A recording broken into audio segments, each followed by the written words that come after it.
Wife tells husband an unsettling truth about herself before disappearing without a trace.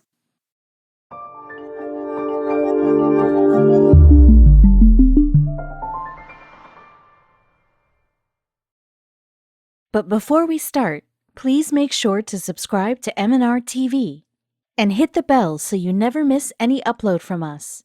Also, leave a like right now. Anna was the perfect combination of the brain with beauty. She was intelligent, pretty, and young. The girl had a charm that would draw people towards her, but the man who attracted her attention was Alex Chapman.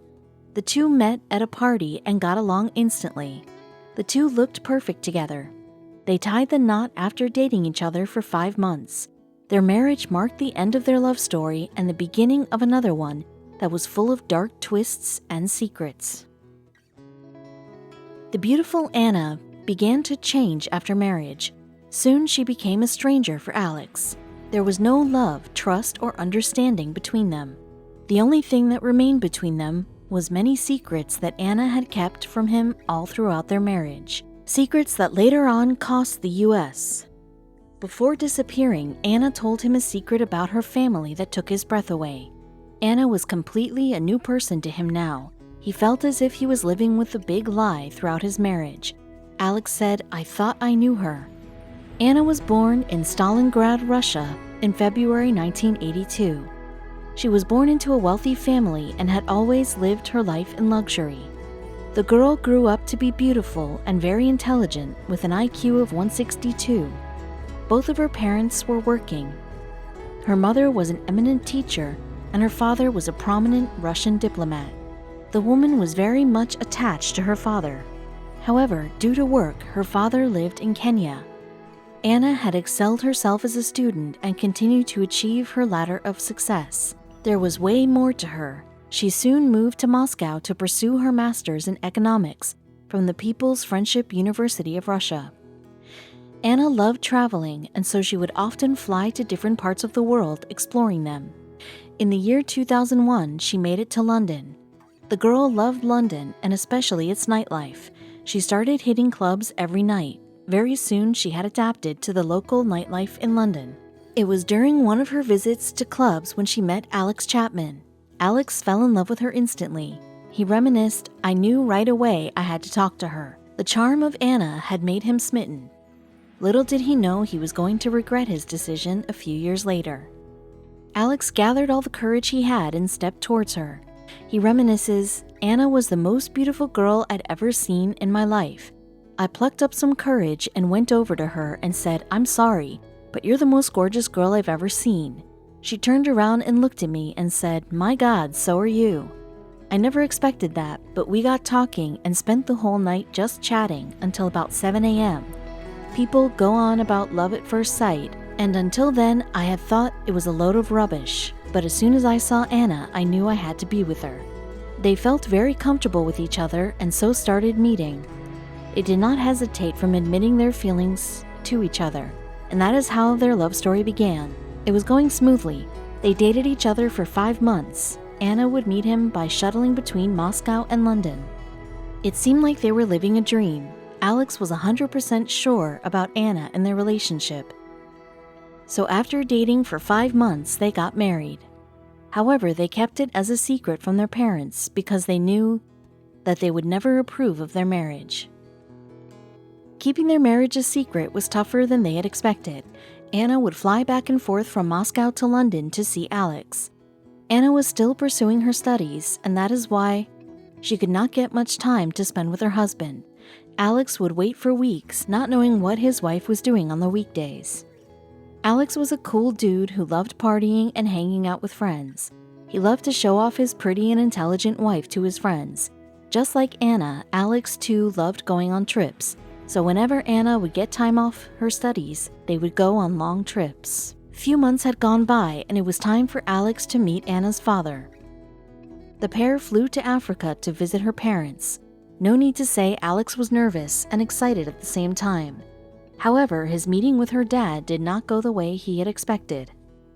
Her father, Vasily Koschenko, came across as a curious person to Alex. He felt weird vibes around her father. He seemed to be a proud and serious man. Alex said Anna's father paid for us to go on honeymoon to Egypt for 2 weeks and then to Zimbabwe, where her parents were living. Her dad was scary. He was very concerned about which direction my life was going, how I was going to earn my money. Anna told me he worked as a diplomat for the Russian government. It was only much later that she told me he had. Alex learned that Vasily had a great influence on Anna. Clearly, Anna was very fond of her father, and Vasily too was very possessive of her. However, Alex and Vasily could not get along. Vasily was very much skeptical of him. After spending a few days in Africa, the newlywed couple headed back to London. The visit was a traumatic experience for Alex. He felt so relieved when they came back to London. Apparently, he did not like her father and tried to erase all those scary memories he had of him. But that was just the beginning. Apart from that Africa visit, everything was going perfect. Anna moved to London and soon got her English passport. She completed her graduation with a first-class degree. The woman had many big opportunities awaiting her. She joined a big investment corporation. She worked with NetJets and Barclays at the beginning of her career. A loving family and a good job. What more do you want? But despite having it all, Anna began to change. Alex could sense it. It all began around 2005. She had begun to keep things from him. Most of the time, she would stay out meeting with people she referred to as her Russian friends. But Alex was more concerned about her changing behavior. With time, she was changing into a different person. She started making excuses not to spend time with him. He did not remember when was the last time they had dinner together. Anna had become increasingly materialistic. She would splurge all her money on designer bags, jewelry, and clothes. Alex said she had never been materialistic during the years we were together, but in 2005 and 2006, after she started having these meetings with people she referred to as Russian friends, she was transformed into someone with access to a lot of money, boasting about all the influential people she was meeting. Alex had no clue what she was up to. Every time he would try to ask her, she would dodge the question. Alex suspected that she was doing it all only to fit in her new group of VIP friends.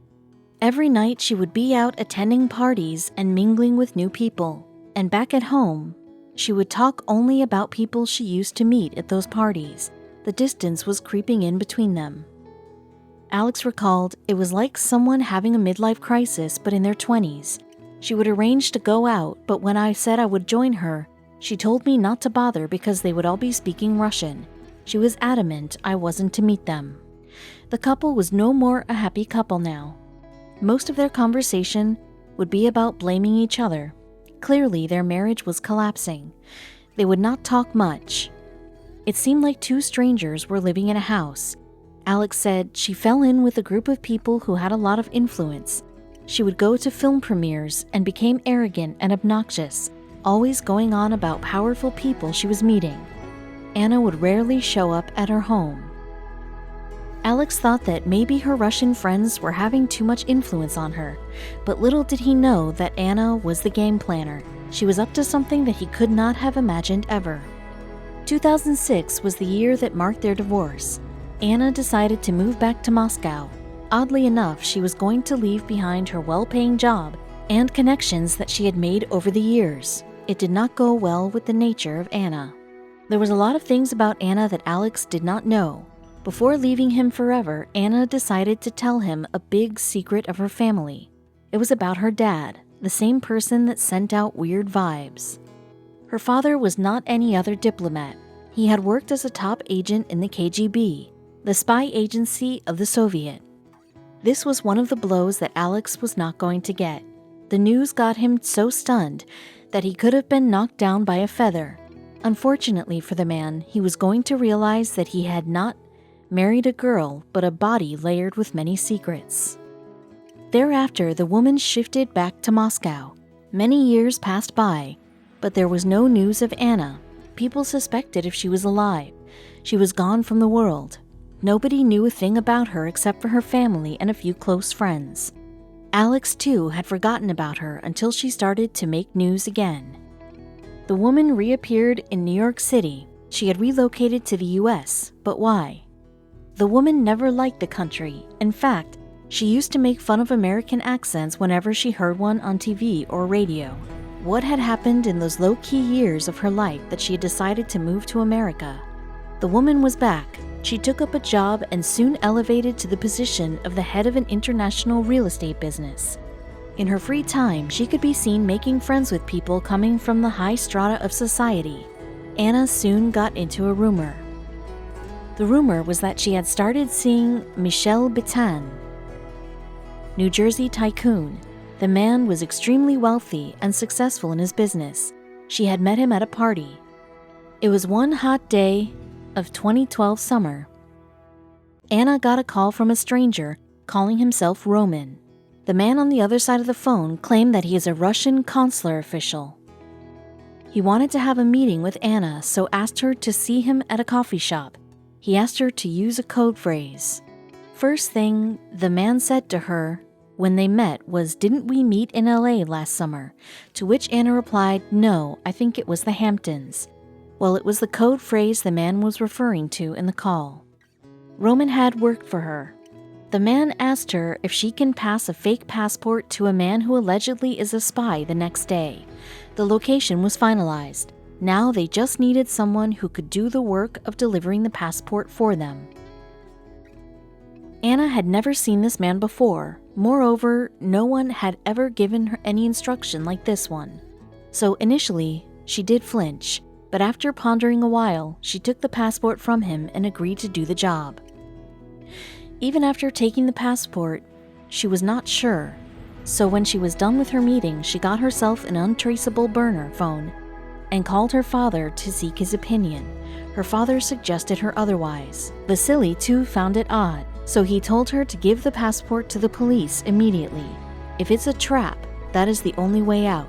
Police would not suspect her, as she herself handed over the passport to them. However, she was already in the eye of the FBI. They had been keeping an eye on her for months. Anna never got wind of it, and the FBI had collected enough evidence to bring her behind bars. In no time, the Russian woman hit the headlines and became the face of the front page of newspapers. Her mission on behalf of Russia lay exposed in front of everyone. The details were out, and the undercover agent inside the prison. The FBI started tracking her when they caught a secret signal that Anna sent to a Russian diplomat.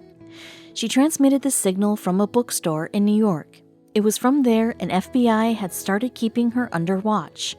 They tracked every movement of hers. Her meeting with Roman was planned. That was the final stage to reach and arrest her in the move. Now the game was over. She had been caught. She had been caught red-handed. The police arrested her on the count of carrying out long-term, deep-cover assignments in the United States on behalf of the Russian Federation. So what was going to happen next? On further interrogation, the FBI learned that Anna was one of those 10 Russian sleeper agents that had been caught that summer. These agents had to build contacts with academics, industrialists, and policymakers to gain access to intelligence. The woman did not want to undergo a lengthy trial, and so owned up to her sins. The authorities got her to board a one-way plane to Moscow and commanded her to come back with 4 double agents who had aimed at the US and England. Do you want to know who celebrated the return of captured spies? Well, it was Russian President Vladimir Putin himself.